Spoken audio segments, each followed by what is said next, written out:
Vem, amém? Ele vem, ele vem, ele vem. Os seus cabelos são brancos como a neve, os seus olhos são como chama de fogo, os seus pés como latão reluzente, da sua boca sai uma espada, na sua coxa está escrito Rei dos Reis, Senhor dos Senhores, e ele vem buscar a sua noiva. Quantos creem nisso? Dê glória a Deus. Aleluia. Muitas coisas aconteceram nesses dias de acampamento. Para quem estava aqui fora, nesses dias de carnaval, e aí foi falado muito sobre o Apocalipse, né? Creio que os irmãos acompanharam.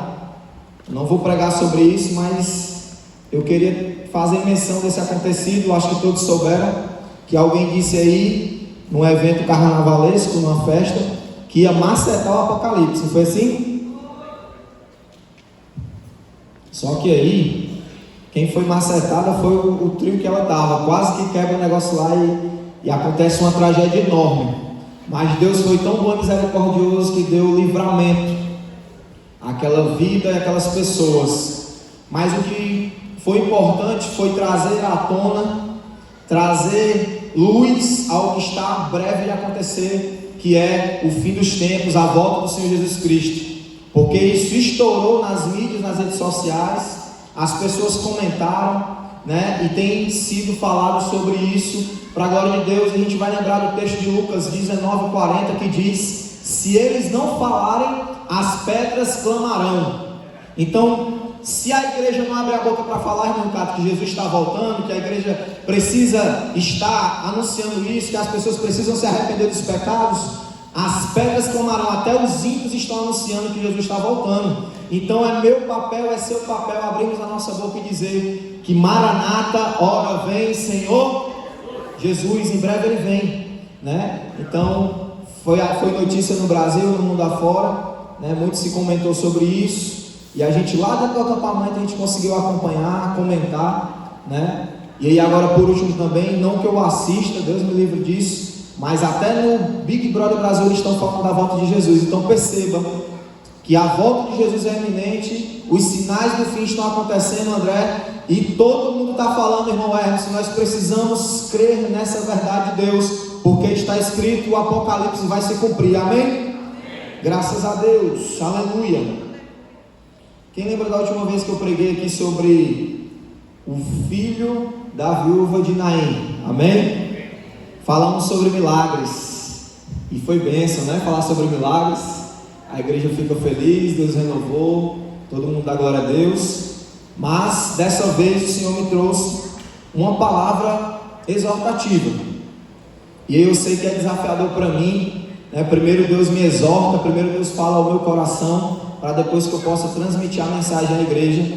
Mas é necessário, amém?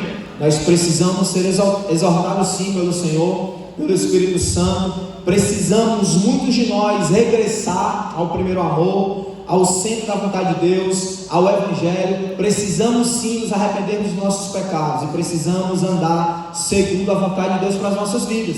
Então por isso que é necessário, né, que nós venhamos a sempre pregar sobre a cruz, sobre arrependimento, sobre o pecado, sobre o inferno, condenação, salvação, coisas que são pertinentes, porque Jesus está próximo. E nós não podemos ficar como quem foi pego de surpresa. Nós precisamos estar cientes. E essa igreja tem ouvido muito se falar sobre isso. E nessa noite o Senhor trouxe uma palavra no meu coração. E eu queria que vocês recebessem da parte de Deus. O tema é o perigo do esfriamento espiritual. Vou repetir. O perigo do esfriamento espiritual. Amém?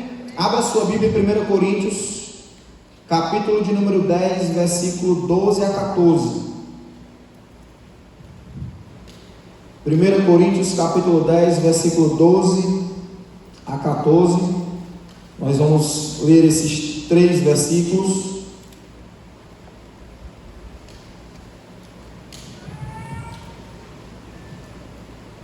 Me lembro que há uns anos atrás eu pregava sobre esse texto que a Paula leu, né, que nos últimos dias, pela iniquidade se multiplicar, o amor de muitos se esfriará. E eu preguei sobre o amor que esfriou, né, no coração do homem, o amor por Deus, o amor pela palavra e o amor pelos irmãos, né? E a gente tem visto que isso realmente tem acontecido, mas como a Paula trouxe a continuação do texto, mas aquele que perseverar até o fim será salvo. Então a nossa expectativa é essa. Muitos vão se esfriar nesses últimos dias, mas nós somos daqueles que perseveram, daqueles que se abraçam a Jesus, aos pés de Jesus, se agarram ao pescoço do nosso amado Jesus e permanece firme até que Ele venha. Somos daqueles que nós pedimos ao Senhor todos os dias: Senhor, reaviva no meu coração a chama do primeiro amor, faz queimar em mim, Senhor, como tantos cantamos aqui, queima em mim, Senhor Deus, o fogo do teu coração, que a brasa do fogo do meu coração, do teu coração, ela possa queimar permanentemente, como diz em Levítico, a chama do altar ela possa permanecer queimando todos os dias, amém? Porque senão, irmãos, se nós não vigiarmos, o esfriamento vem, e aí isso pode ser impedimento para nós. Diz assim a palavra do Senhor, versículo 12: assim, aquele que julga está firme, cuide-se para que não caia.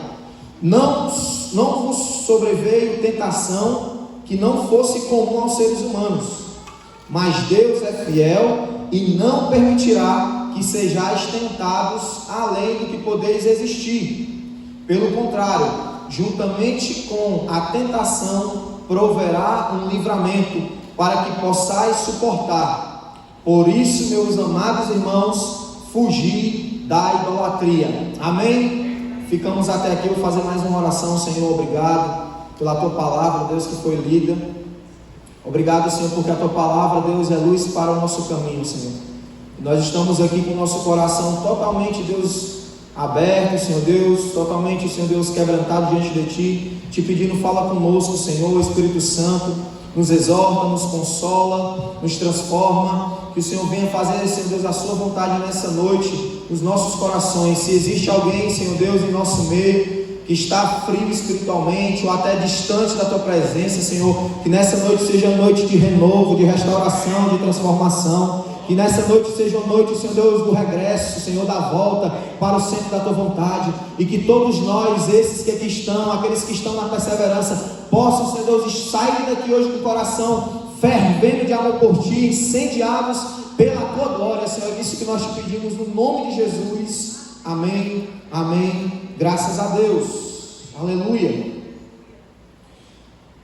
Eu queria introduzir, né, falando sobre esse texto, falando desse tema, lembrando da salvação, porque quando você fala de esfriamento espiritual, fervor espiritual, isso vai sucumbir, isso vai nos levar para algo que é a salvação ou a condenação eterna. Então, quando se fala de perca ou não da salvação, para alguns, aquele que recebe a Cristo em seu coração e se arrepende de forma genuína, jamais perderá a sua salvação. Ou seja, aquele que um dia se apartou, esse jamais recebeu Jesus de verdade. Muitos pensam dessa forma, que se você recebeu a Jesus, se você se arrependeu de forma sincera, verdadeira, genuína, você jamais sairá da presença de Deus, porque eles creem que você foi selado e você não pode mais sair. Para outros, a salvação ela é como um presente, que quando ganhamos precisamos cuidar, zelar, fazer bom uso. Ninguém aqui recebe um bom presente e simplesmente despreza, joga fora. Pelo contrário, né? Deus ele nos presenteou com a sua graça, porque jamais teríamos a condição de obter a salvação eterna se Ele assim não fizesse. E a salvação eterna consiste em crer que Jesus Cristo é o Filho de Deus e obedecer os seus mandamentos. Então, para outros, aqueles que recebem a Cristo Jesus, recebem a salvação, precisam perseverar, guardar com zelo. Escondi a tua palavra no meu coração para eu não pecar contra ti. Então é necessário a permanência, porque se você não se fortalecer espiritualmente, não buscar no Senhor o fervor espiritual na palavra, na oração, na comunhão, no jejum, na busca da presença de Deus, você pode esfriar. E aí, por que disso tanto a Bíblia se fala sobre o esfriamento espiritual? E baseado nesse contexto de 1 Coríntios capítulo 10, é uma preocupação do apóstolo Paulo também para a igreja de Corinto, porque ele percebeu ali que no meio dos irmãos existia muitos que até começaram bem, mas que estavam sucumbindo para o esfriamento espiritual, e muitos já estavam até mesmo mortos dentro da igreja. E essa palavra ela é muito real para os nossos dias, porque quantos de nós estão dentro da igreja, frequentando os cultos, vindo domingo a domingo, mas estão mortos espiritualmente? Passam a semana vivendo uma vida de pecado, e quando vem para o domingo pensa que está tudo resolvido porque veio o domingo para a casa do Senhor. Então existe uma preocupação aqui do apóstolo Paulo. Se você for pegar desde o versículo 1 do capítulo 10, você vai ver que ele traz um exemplo do povo de Israel no Antigo Testamento, quando ali eles foram libertos do cativeiro de Faraó, e eles seguiam ali no deserto caminhando com Moisés. Ele vai falar que eles foram em Moisés batizados na nuvem no mar, fazendo alusão no deserto, quando eles ali passavam durante o dia andando quilômetros e quilômetros, e existia uma nuvem durante o dia que cobriam eles do sol escaldante do deserto. Da mesma forma, à noite, enquanto caminhavam, existia uma coluna de fogo que os cobriam e evitavam de eles morrerem de frio. Então eles foram batizados nesse batismo de Moisés, e também no mar, fazendo alusão do grande livramento que Deus dá quando o povo está diante do mar. E Moisés diz: Senhor, e agora? Moisés, o que tu tem nas mãos? Senhor, apenas um cajado. Pois toca no mar e o milagre verás. E assim todos aquele povo, grande e numerosa multidão, passou de pé enxuto naquele mar, e ali eles vivenciaram uma das maiores experiências. Alguns apontam que foi o momento de mais milagres que a Bíblia coloca de toda a história. Foi aquele período que o povo de Israel viveu no deserto. Deus providenciou maná, Deus providenciou carne, até os calçados, as sandálias, elas não se acabaram durante 40 anos, Levi. Era puro milagre, eles vivenciaram a glória de Deus, um milagre. Só que infelizmente, irmãos, no versículo 5 diz assim: entretanto, Deus não se agradou da maioria deles, e por isso seus corpos ficaram espalhados pelo chão do deserto. Se você conhece de Bíblia, se você conhece da história, você vai ver que no meio da caminhada, o amor dele por Deus se esfriava, e muitos viraram as costas para Deus, ao ponto de dizer: irmão Ricardo, nos tiraste de lá onde nós tínhamos carne, para vivermos aqui e morrermos com esse miserável pão no deserto. Ao ponto de eles virarem as costas para Deus quando Moisés subiu o Monte Sinai para pegar as tábuas dos 10 mandamentos. Quando Moisés desceu, uma triste notícia: eles tinham feito um bezerro de ouro, e ali eles adoravam o bezerro, cantando e se prostituindo. Eles esfriaram o amor, eles começaram bem, mas eles não permaneceram, porque o amor do coração por Deus se esfriou. Isso é uma realidade. Quantos de nós, irmãos, começamos bem, vivenciamos o milagre de Deus, as promessas de Deus se cumprindo na nossa vida, na nossa família, Deus fazendo e acontecendo, mas com o decorrer dos anos, com o passar do tempo, o nosso coração ele começa a esfriar, e muitos começam a virar as costas para Deus. Quantos e quantos nesse tempo de evangelho, que já caminharam lado a lado comigo, hoje não estão mais comigo na casa do Senhor? Quantos que chegam, passam apenas menos de meses e já caem fora, porque não desejam a glória de Deus, não desejam o fogo do Senhor nos seus corações, não se permitem Deus trabalhar, Deus tirar aquilo que não vem dele, e preferem as coisas do Egito, a carne acebolada do Egito. Mas o Senhor nos trouxe aqui nessa noite para dizer para você: aquece o teu coração nessa noite com o fogo do Senhor, com o fogo do céu, para que tu nunca mais pense em voltar para trás, porque maior é o Senhor em nós, maior a sua presença, e não há nada que se compare com a glória dele em nossa vida. Amém? Aleluia! Glória a Deus! Muitos de fato não resistem a essas coisas, pois não se humilham diante de Deus, a pensar que com a sua própria força poderá conseguir.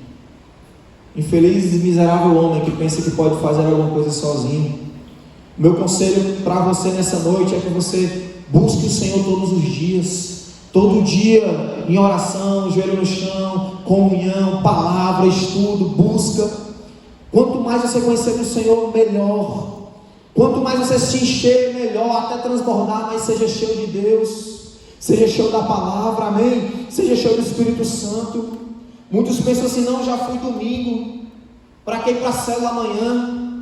Eu já fui para a célula, para que ler a palavra, você já lê a palavra na célula? Não é assim, irmãos. Esse próprio povo de Israel, quando eles recebiam pão, Deus tinha dado ordem a eles dizendo que eles não guardassem o pão para o outro dia, porque era necessário o todo dia, o diariamente.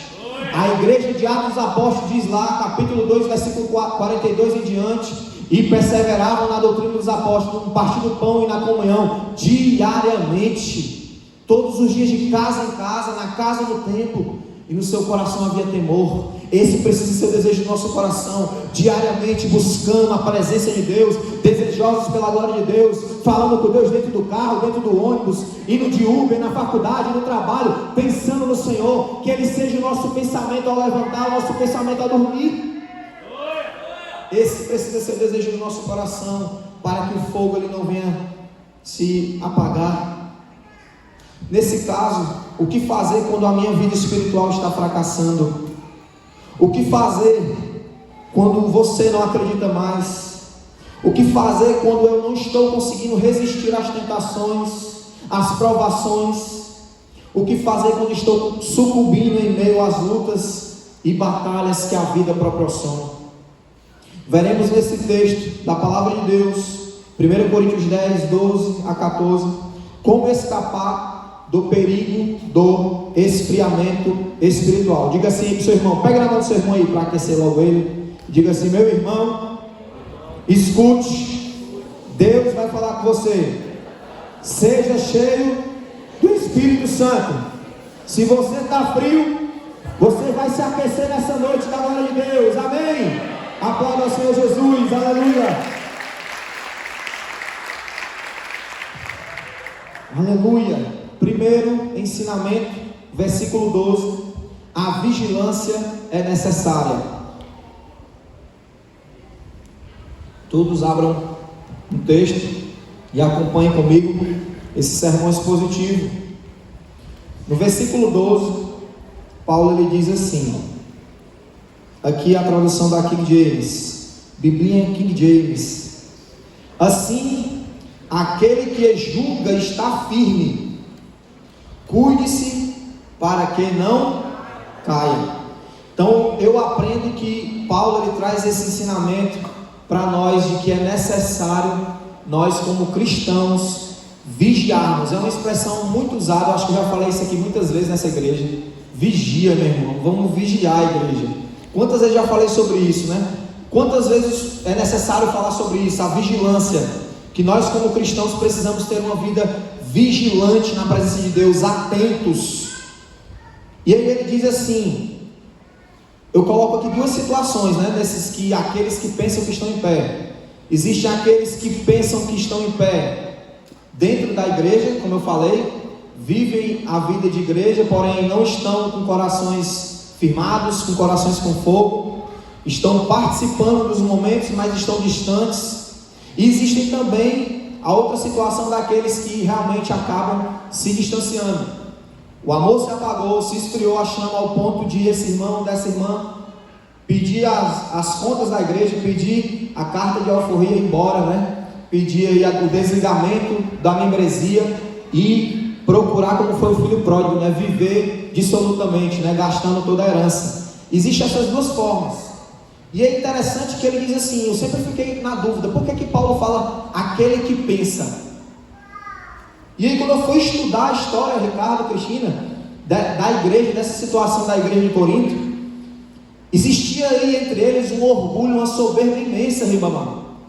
Era uma igreja que era muito grande, uma igreja que era cheia de dons, uma igreja que era grande, que prosperava. E você vai ver que Paulo ele gasta muita energia naquela igreja. São 2 cartas. Tem carta que Paulo escreveu 6 capítulos. Ele escreveu na primeira carta 16 e na segunda 13, ou foi ao contrário. Foram 29 capítulos se endereçando à igreja de Corinto. Então Paulo gasta energia. Paulo fala sobre família, fala sobre casamento, fala sobre unidade, fala sobre perdão. Paulo fala de tantos assuntos com aqueles irmãos. E ele diz: olha, vocês que pensam que estão em pé, porque eles se achavam demais, mas na verdade era com o coração frio. Eles era cheios de pecados e precisavam se arrepender, se reconciliar, precisavam entender aquilo que o Senhor tinha chamado eles. Então por isso que ele diz: olha, aquele que pensa, porque muitos pensavam que estavam firmes, mas não estavam. Tinham muitos dons, muitos talentos, mas existia muita vaidade, muito orgulho, sabe? Entre eles existia muito problema, muita discussão, muita intriga. E às vezes a gente pensa que Deus está no negócio, né? A gente quer julgar que está sendo abençoado porque as coisas estão dando certo, né? Mas irmãos, não se engane.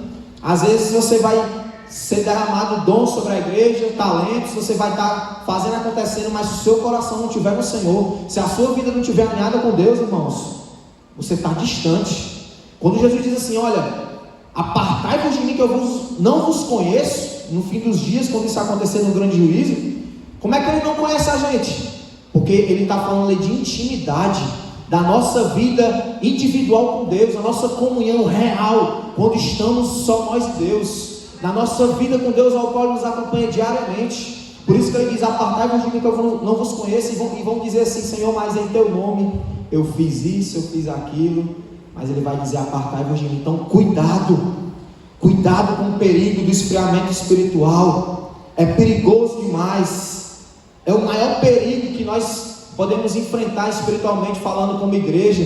É pensar que está tudo jóia, que está uma bênção e está vivendo em pecado. Muitas das vezes não consegue enxergar um palmo diante do nariz, está com a vida totalmente desregrada, desmantelada, como diz o meu cunhado Diego.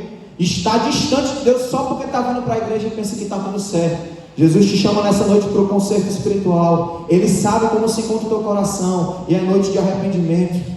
Ele te chama para trazer santidade de vida ao teu coração, para te alinhar novamente um projeto dele para a tua vida, em nome de Jesus. Aleluia. Cuidado para não cair. É a primeira coisa que Paulo fala, que aquele que julga está firme. Cuide-se para não cair. Difícil é se manter, irmãos, mas para cair basta ceder isso aqui, ó, um pouquinho.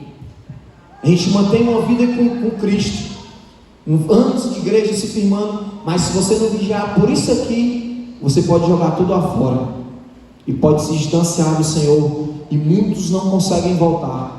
Muitos estão ainda hoje perdidos no mundo porque não têm forças para voltar. Então isso é perigoso, pensar que eu fui selado, que aí porque eu fui selado, predestinado, um dia eu vou voltar de alguma forma. Cuidado com isso. É melhor vigiar agora, é melhor voltar agora, se arrepender agora, e estar esperando Ele agora, amém?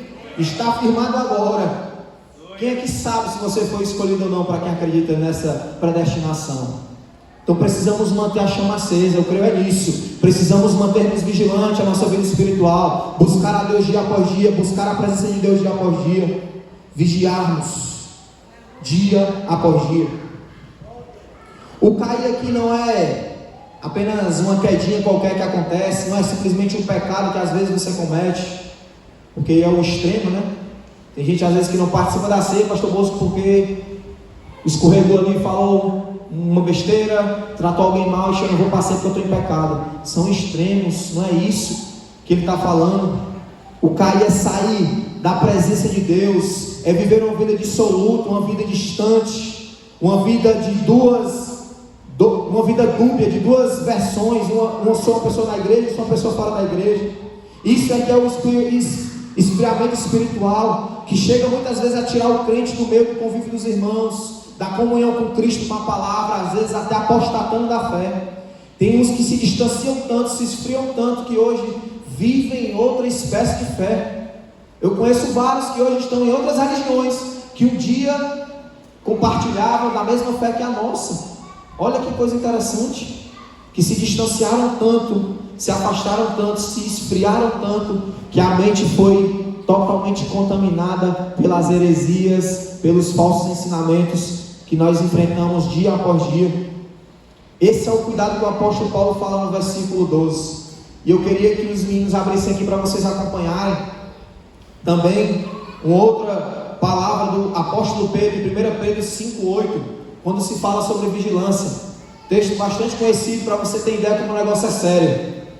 Sede sensatos e vigilantes. O diabo, vosso inimigo, anda ao redor como um leão, rugindo e procurando a quem devorar. Isso aqui é sério, irmãos. Satanás, ele não está brincando. Ele sabe que para ele faltam poucos dias, poucos momentos. Ele acredita que Jesus está voltando, ele sabe disso. Por isso ele tem ido com força contra a igreja. Porque os que estão lá no mundo já são deles, já são dele. Mas a igreja do Senhor é o alvo principal do nosso inimigo. Ele não é teu amigo, ele é teu inimigo. O diabo, ele é o teu adversário, e ele luta todos os dias. Como vencer o maligno? Na força da palavra, na força do testemunho, buscando ao Senhor, aquecendo o coração com a chama do Senhor, em nome de Jesus. É assim que você consegue vencer e fechar as brechas. Aí ele não vai ter brecha na tua vida, jovem. Ele não vai ter brecha na tua vida, mulher de Deus, homem de Deus, porque as brechas estão tapadas. Porque você tem vigiado, você tem perseverado. Alguém diz assim, mas a carne é fraca, fazendo menção de Mateus 26:41, né? Quando o Senhor Jesus ali chama os discípulos para orar, os 3 discípulos, e aí por 2, 3 vezes quando ele volta, eles estão dormindo. Aí Jesus diz assim, olha, a carne é fraca, mas o espírito está pronto, mas a carne é... Aí tem crente, só a misericórdia, que quer usar esse texto para justificar o pecado. Mas não lembra que antes Jesus fala assim, vigiai e orai, porque na verdade o espírito está pronto, mas a carne é fraca. Então você precisa vigiar e orar. Se você vigiar e orar, você vai vencer o maligno, você vai vencer o inimigo, amém? Se não vigiar, vai ser algo fácil. Se não vigiar, certamente ele vai lhe devorar. Então vigia no nome de Jesus. Estejam alertas, vigiem. 1 Coríntios, no capítulo 10, no versículo 23, ele também, ainda falando isso para os coríntios, ele diz assim, ó, sim, tudo é permitido, porém nem tudo é proveitoso. Sim, todas as coisas são lícitas, contudo, nem todas são edificantes. Cuidado, tudo convém, você tem liberdade para você fazer o que você quiser da sua vida. Às vezes tem irmão que fica preocupado se o líder está vendo, se o pastor está vendo, as redes sociais, o Instagram, se está acompanhando, se meu pastor não vai me ver que eu não fui para o culto, que eu não fui para ser. Cuidado, irmãos, a sua vida você é livre, é você que cuida da sua vida, você vai prestar conta com Deus, você não vai chamar ninguém naquele dia e dizer assim, vem cá, está aqui o meu testemunho, meu líder. Não, é você e Deus. Então cuidado, nem tudo convém, nem tudo é edificante. Será que é edificante eu estar na roda dos escarnecedores, eu estar numa festa mundana, eu estar usando drogas ilícitas, eu estar falando imoralidades, eu estar contando piadas imorais, eu estar seguindo pessoas que não edificam, sensuais e por aí vai? A gente precisa vigiar. Eu preciso vigiar a minha vida, você precisa vigiar a sua vida, porque nem tudo edifica, e se você sabe que não edifica, vamos cortar. Peça a Deus força, Senhor, me ajuda a eu vencer as tentações e as provações que a vida vem contra mim. Aleluia. Então, irmãos, primeira coisa que eu aprendo aqui é que vigiar é necessário. Nós precisamos vigiar todos os dias. Aqueles que pensam que estão de pé, vigiem, cuidem para que não caiam. A segunda coisa que aqui aprendo nesse texto, que a gente pode ver para escapar do perigo do esfriamento espiritual, versículo 13 em diante, versículo 13, melhor dizendo, é acreditar que é possível vencer as tentações. Então, primeiro, você precisa ter vigilância necessária, e segundo, você precisa acreditar que é possível sim vencer as tentações. E aqui no grego, a palavra tentações, ela conota mais provações. Você pode usar o termo tentações, mas fala muito mais de provações, Porque sempre quando a gente se refere à tentação, a gente vê como algo que vem para derrubar, né? Como o diabo que tenta, porque a Bíblia diz que Deus não tenta ninguém, né? Então quando a gente fala de tentação, quem tenta é Satanás por permissão de Deus. E Deus, ele põe à prova os seus filhos. Ele prova os seus filhos, porque o interesse de Deus é abençoar. Cada prova que a gente passa é Deus nos fortalecendo espiritualmente, é Deus falando conosco, é Deus nos preparando para algo a mais. É a escola de Deus, né? Deus, ele nos prova para provar a nossa fé, onde está o nosso coração. Então, acreditar que é possível vencer as tentações ou as provações. Versículo 13: não vos sobreveio tentação que não fosse comum aos seres humanos. Primeiro, toda tentação é humana, toda prova é humana. Dito isto, irmãos, não tem como você e eu passarmos por prova e dizermos assim: não, isso aqui é impossível, isso aqui não dá para mim, eu não vou aguentar. Não existe isso. Com a graça do Senhor, com a força do Senhor, nós vencemos as tentações e as provações. Você pode acreditar nisso nessa noite? Mas está difícil, Paulinho, o caminho está apertado, o parafuso está apertado, está dando tudo errado, a minha família, os negócios. Mas continue acreditando que aquele que venceu todas as batalhas, ele é o Senhor da tua vida para vencer contigo também, para te dar livramento, para te fazer vencer essa prova terrível. E aí eu não tenho como não me basear na vida de Jesus. Mateus capítulo 4, quando se fala de tentação, a gente vai sempre lembrar do que Jesus passou, né? Ali com Satanás no deserto. E eu peguei esse texto de Jesus para me basear um pouco, né? Toda tentação é humana, devemos estar preparados. Capítulo 4 de Mateus, versículo 2: depois de jejuar 40 dias e 40 noites, teve fome. Então Jesus, ele passou pela tentação no deserto, mas ele se consagrou. Ele jejuou por bastante tempo, ele buscou a face do Pai, ele estava em consagração, em jejum, mortificando a carne. Aí se você caiu, é porque a sua carne está vivinha da Silva. Se você não está aguentando a provação, está sucumbindo na fé, é porque a sua carne está vivinha, ela precisa morrer. O jejum, ele fala de mortificar a carne, de reduzir a carne ao seu lugar, e que o Espírito viva em nós, amém? Que não viva mais eu, mas o Senhor vive em mim. Que diminua eu e que o Senhor cresça, não é assim? Então precisamos ser cheios da palavra, cheios da unção, da comunhão com o Pai, para que possamos estar preparados quando a tentação vier. Segundo, Deus é fiel e nos guarda na tentação. Lá na continuação do versículo, ele vai dizer assim: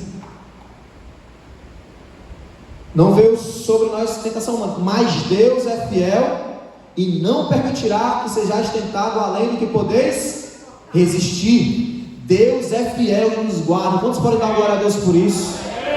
Ele guarda a nossa fé no meio da prova, irmãos. Isso é bom demais, porque de fato, se não fosse Deus, nós não iríamos aguentar. Mas Ele nos prova, mas Ele dá livramento. Vamos ver lá a pessoa do Senhor Jesus de novo.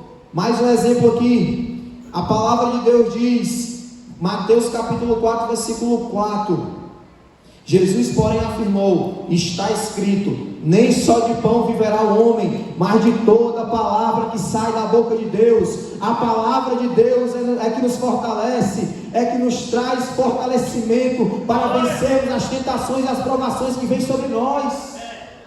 Jesus era cheio da palavra, mas era Jesus, Paulo, ele precisava, ele era cheio da palavra. Jesus era pregando na sinagoga, Jesus era cheio da palavra, ele buscava, dando a nós exemplo que precisamos ser cheios da palavra, e isso vai nos fortalecer. E quando vier a tentação, a provação, a dificuldade, nós iremos vencer pela palavra de Deus. Aleluia! A palavra que nos fortalece. E a terceira coisa que eu aprendo ainda nesse versículo 13: Deus nos dá livramento da tentação. Toda tentação é humana, Deus é fiel para nos guardar na provação, e Deus também nos dá livramento na provação, na tentação. Ele nos livra, escute isso, Ele nos livra quando adoramos a Ele exclusivamente. Vamos lá para Jesus Cristo, versículo 8 a 11, Mateus 4. Tornou o diabo a levá-lo agora para um monte muito alto, e mostrou-lhe todos os reinos do mundo em todo o seu esplendor, e propôs-lhes a Jesus: tudo isso te darei, se prostrando me adorares. Ordenou-lhe então Jesus: vai-te, Satanás, porque está escrito: ao Senhor teu Deus adorarás, e só a Ele servirás. Assim o diabo o deixou, e eis que vieram os anjos e o serviram. Aleluia! Quando nós adoramos a Deus exclusivamente, irmãos, o diabo tem que correr, o diabo tem que sair com as suas tentações, porque o Senhor nos dá livramento. Aleluia! Ele nos dá livramento no meio das provas. Então se segure mais um pouquinho, que o Senhor que dá livramento está chegando para te socorrer. O Senhor que cuida da tua vida está chegando para te tirar desse momento de trevas, desse momento de dificuldade. Ele está te levantando pela mão, dizendo: filho, eu sempre estive contigo, permanece firme e fiel. Louvado seja Deus.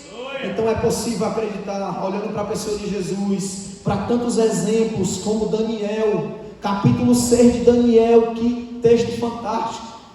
Simplesmente por inveja dos outros governadores que ali com ele governavam, eles não acharam problema em Daniel. Eles queriam ver Daniel perder o que Daniel ia receber, porque Daniel estava se destacando muito. E eles fizeram uma reunião, fizeram uma sujeira tremenda com Daniel. Chegaram para o rei: se não se prostrar diante da escultura, o Senhor vai ordenar que sejam jogados na cova dos leões. Covardemente foram para cima de Daniel. Mas diz o texto que Daniel subiu na sua casa, subiu no seu quarto, e levantando as mãos, orou ao Senhor, com as suas mãos erguidas a Jerusalém, como fazia costumeiramente. Nada mudou. Ainda que venham sobre a tua vida ameaças de perseguição, ameaças de que tu vai perder o emprego se tu falar de Jesus, ameaças de alguma coisa, continue na caminhada, continue naquilo que o Senhor te chamou, porque o Senhor te dará livramentos. Deus é contigo por onde tu for. Não tema homem algum, porque Deus está contigo. Diz a Bíblia que ali ele foi levado à cova dos leões. O rei, com tristeza no coração, porque ele gostava muito de Daniel, permitiu, e ele foi. Fecharam a pedra do cárcere. E aí o próprio rei disse: Daniel, quem sabe Deus te dará livramento, e tu vais voltar e vai glorificar. Passou a noite, quando foi de manhã, foram tirar a pedra. O rei: Daniel, o Senhor te livrou. E ele saiu daquela cova ileso, irmãos. Ileso, ele saiu dali ileso, porque o Deus de livramento estava com Daniel. E nenhum daqueles leões famintos, eles tiveram que jejuar, na verdade, porque Deus era com Daniel, e Deus livrou da tentação, e ele não foi destruído por aqueles leões famintos. E ali o rei e Daniel glorificaram o nome do Senhor, e aqueles que o perseguiram viraram comida de leão, porque Deus ele dá livramento, e Deus ele nos guarda, nos protege, ele é o nosso advogado. O que falar dos amigos dele na fornalha ardente, quando ali também foram lançados na fornalha, e dizer a Bíblia que surgiu um quarto homem na fornalha. Esse quarto homem está aqui nessa noite para te dar livramento também, quantos creem. Nem cheio de fumaça estava sobre aqueles homens, porque o homem passeava entre eles, o próprio Deus estava lhe dando livramento. Pois é assim que o Senhor faz. Eu citaria aqui vários outros textos. Pedro ali no cárcere também, quando a igreja orava, e Deus livrou Pedro de ser morto, e trouxe ali um terremoto naquele lugar, e a porta dos cárceres se abriram, e ele foi liberto, foi livre, foi solto. O Deus de livramentos está conosco. Deus nos livra todos os dias das tentações, jovens. Deus todos os dias nos dá escape de situações que nós nem imaginamos, e algumas Ele nos permite nós enxergarmos, para Ele se revelar a nós. Por isso que é necessário você se aproximar mais de Deus, buscar mais a face do Senhor, para você compreender aquilo que Deus está fazendo na tua vida. E para finalizar, no versículo 14, outra coisa que a gente aprende, para que a gente não possa ser pego na frieza espiritual, é que a gente precisa fugir. Fujam da idolatria e se separem para Deus. Versículo 14, 1 Coríntios 10. Aleluia. Por isso, meus amados irmãos, fugi da idolatria. No Antigo Testamento, quando você vai ler a palavra, estudar as Escrituras, você vai ver muito se referindo às imagens de esculturas, né? Porque eles ali tinham alguns deuses, Baal, Maloque, alguns deuses que eles cultuavam na própria situação do bezerro de ouro, né? Já era cultural no Antigo Testamento, eles se curvarem, e isso existe ainda hoje, vocês sabem disso, em outras religiões, em outras culturas, pessoas que adoram pedras, animais. Isso é muito cultural, isso no Antigo Testamento era muito forte. No Novo Testamento você vai ver já nesse contexto aqui do capítulo 10, aliás, da igreja de Corinto toda, como um todo, eles tinham costumes de comerem carnes sacrificadas a ídolos, a demônios, né? Eram carnes, comidas consagradas a demônios, e também Paulo fala sobre isso, fugir disso, da idolatria. E eu aprendo, irmãos, que a idolatria, embora hoje muitos de nós não temos nenhuma imagem na nossa casa, não temos nenhum cordão com nenhum patual, coisa do tipo, nós não comemos comidas sacrificadas em terreiros, em qualquer lugar que seja, mas eu aprendo que a idolatria, ela é tudo aquilo que toma o lugar de Deus na nossa vida. Às vezes a gente diz assim, não, mas eu não adoro nem mais escultura, não, mas eu não como nenhuma carne sacrificada a ídolo, mas muitas vezes você coloca outra coisa no lugar de Deus, na tua vida, no teu dia a dia, no teu tempo. E aí são diversas coisas que você pode imaginar. E você pode, se está lhe tirando da comunhão com Deus, se está lhe tirando a presença de Deus, o tempo de Deus com você, é um ídolo. Cuidado, fujam disso. Fujam disso, porque isso está trazendo um esfriamento espiritual terrível para a tua vida que ninguém percebeu. Vivemos hoje num meio que todo mundo quer cuidar do corpo. Eu acho jóia, eu preciso até voltar. Minha esposa está dando lugar lá, está matriculada lá na Smart.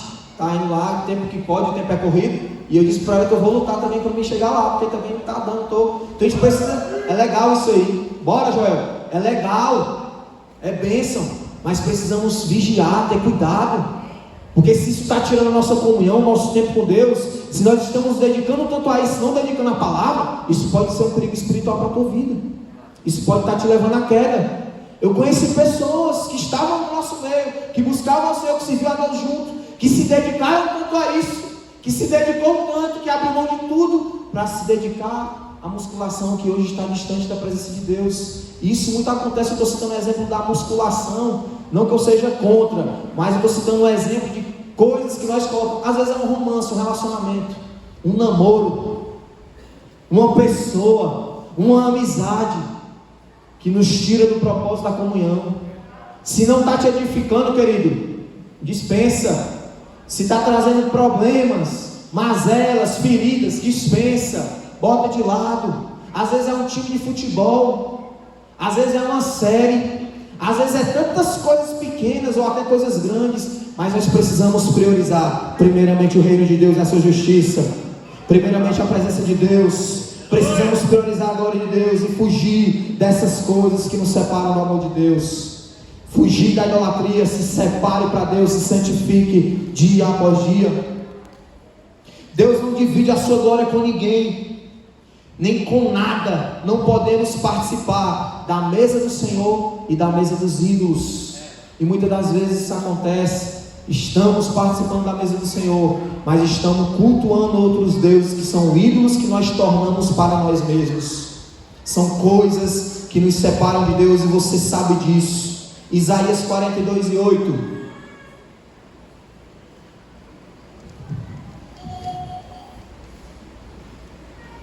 Estou concluindo. Eu sou Yahvé, o Senhor. Este é o meu nome. Não dividirei a minha glória a nenhum outro ser. Tampouco entregarei o meu louvor às imagens esculpidas. Fugir da idolatria. O que está te afastando da comunhão com o Senhor? O que está te esfriando espiritualmente? O que está trazendo um esfriamento espiritual para a tua vida nessa noite? Feche os seus olhos, reflita nisso. Será que você tem buscado a Deus como antes, como outrora? A palavra do Senhor para nós hoje é: lembra-te de onde tu caiu, regressa às primeiras obras, ao primeiro amor. Alinha novamente o teu coração com o Senhor. Vai de novo para o centro da vontade de Deus. Onde antes tu lia a palavra, tu orava, tu jejuava, tu pregava. Onde antes tu tinha prazer de vir à casa do Senhor, não queria mais sair desse ambiente, adorava louvar a Deus, buscar a presença de Deus. E hoje isso não mais acontece, porque você está dividido, o seu coração está aqui, mas está cultuando outros deuses, outras coisas. Deus te chama nessa noite para o arrependimento. Deus te chama nessa noite para o conserto, para que tu possa sair daqui com o teu coração aquecido outra vez, que venha, que arda outra vez, como na primeira vez, que arda outra vez, como na primeira vez. Leva-nos de volta, Senhor, leva-nos de volta, Deus. Fique de pé nessa noite, em nome de Jesus. Eu vou concluir.